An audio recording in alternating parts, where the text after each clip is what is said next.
Et coucou les amis, bonsoir tout le monde, Caroline Lavre de Pète dans les Alpes de Haute-Provence. Me revoilà pour une deuxième partie face au sujet, grand sujet qui fait partie de l'éveil, la traversée des ombres de soi-même et donc la traversée de ces grandes ténèbres. Cette grande masse, je dirais, d'ombre que nous déployons nous-mêmes, que nous engendrons nous-mêmes, et qui alimente les ténèbres de toute cette humanité et que nous devons justement déchirer et en sortir. Alors, le sujet de ce soir, qui est en fait la suite de ma première vidéo que vous irez voir si vous le désirez, si vous vous ouvrez à encore un peu plus de conscience, il y a 3 points à voir. Le premier point, c'est être maître de sa vie. C'est aussi accueillir l'information qui est tout simplement que vous vous abandonnez à la vie. Et s'abandonner à la vie, c'est la vie et l'énergie d'amour de l'harmonie. Mais pour s'y abandonner, il faut laisser de côté sa propre volonté. Sa propre volonté, ça veut dire qu'il va falloir dépasser le mental, dépasser ses peurs, et ça fait partie de la traversée de ses propres ombres. C'est être capable de lâcher prise et d'accepter, d'accueillir la volonté de la création, de l'énergie de vie, conscience, de l'amour de cette création et donc de ce créateur, et de vous soumettre à sa volonté. Pour cela, c'est un grand combat intérieur dans la tête, mais aussi même dans les mémoires cellulaires qui ont des résistances. Ça a plusieurs impacts, et sachez que c'est à très long terme et toute sa vie qu'on le fait, avec différents paliers, car il y a des mémoires cellulaires, des mémoires transgénérationnelles, des mémoires de votre vie là, des mémoires de votre âme qu'elle a ramenées en vous dans ce corps de chair. Il y a des mécanismes psychologiques que vous engendrez en sabotage qui ne sont pas la réalité de la conscience que vous devriez poser dans votre vie. Et donc, nous fonctionnons beaucoup avec notre côté animalité, égotique, nombrilique, et nous allons vivre toute l'expérience de cet ego au fur et à mesure de notre vie, mais à différents points. Pourquoi?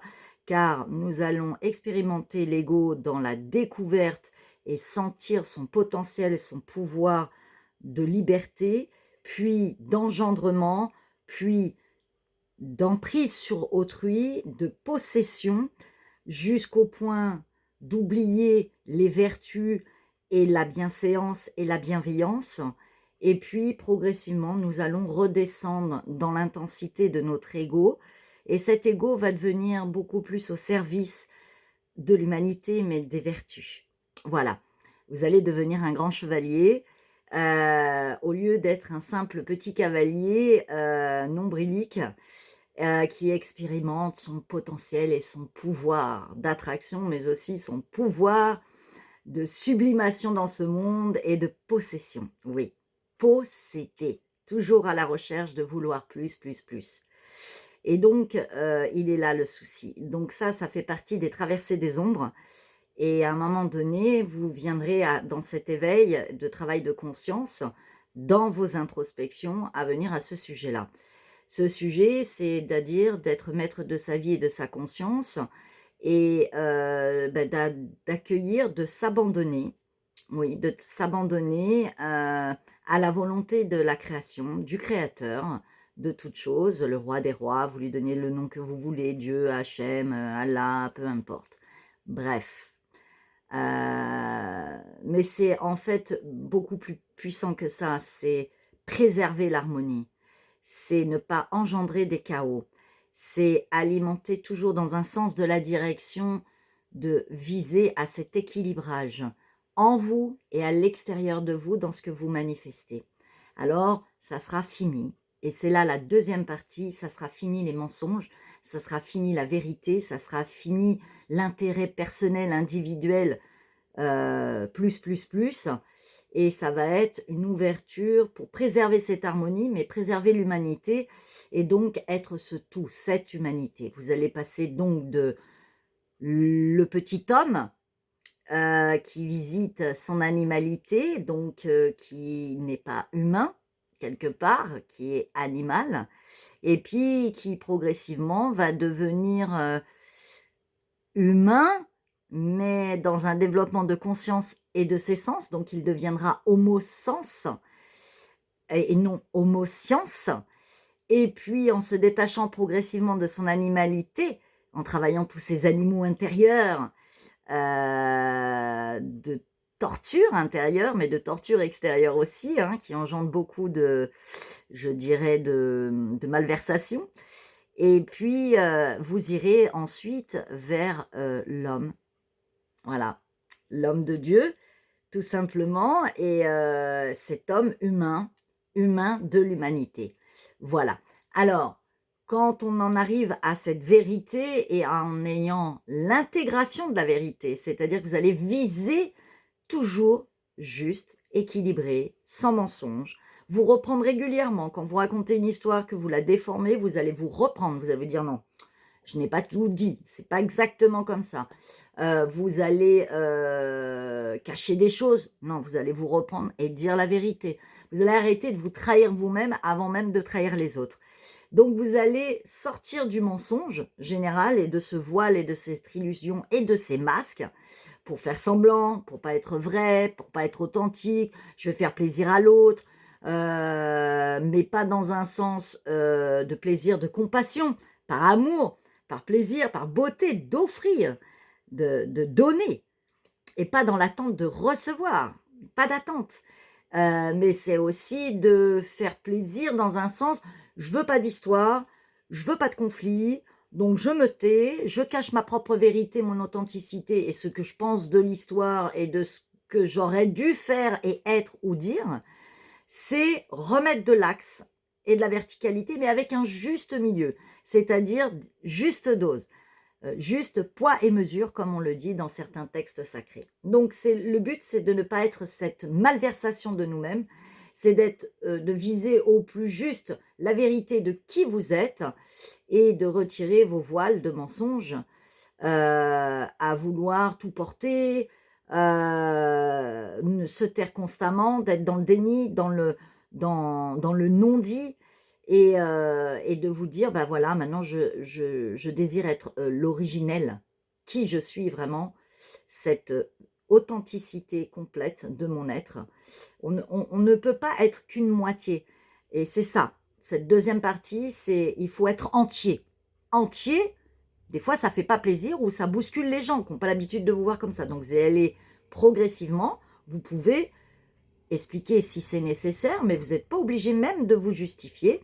Mais il faut avoir cette posture que c'est OK pour vous. Parce que si encore vous le faites avec des peurs, des craintes, de retour ou quoi que ce soit, vous allez vous prendre des miroirs parce que vous n'aurez pas ajusté cette posture, parce que vous serez encore avec des manifestations de pensées négatives ou de peur d'être. Donc, osez être votre authenticité, je répète.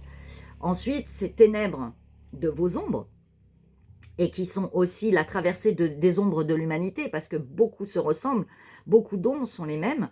On va aller au-delà de tout ça, parce que le but, c'est d'aller être cette harmonie de l'être, d'être dans cette volonté de la création, de trouver un équilibre général, de ne pas engendrer de chaos supplémentaire, de ne pas en rajouter à toutes ces guerres et ces conflits, et de rester le plus aligné possible et d'être dans ce flot d'harmonie. Ça ne veut pas dire que dans vos traversées de votre vie, il n'y a pas de soucis, que tout se passe bien, peace and love, et tout le monde il est beau, il est gentil, et que vous êtes dans le monde des bisounours, pas du tout. Mais le fait de poser ça vous permet d'être beaucoup plus en conscience et maître de votre vie, de vos choix, de vos pensées, de votre verbe, de votre positionnement dans le monde, et d'être à votre juste place.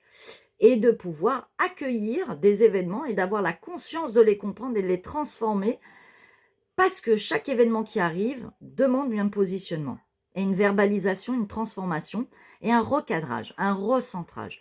Donc, vous pourrez passer des moments de haut ou de bas dans votre vie, mais avec plus de légèreté, même si ça peut être conflictuel, bousculant, dérangeant, voire même en souffrance, mais vous aurez la compréhension et vous saurez quoi faire.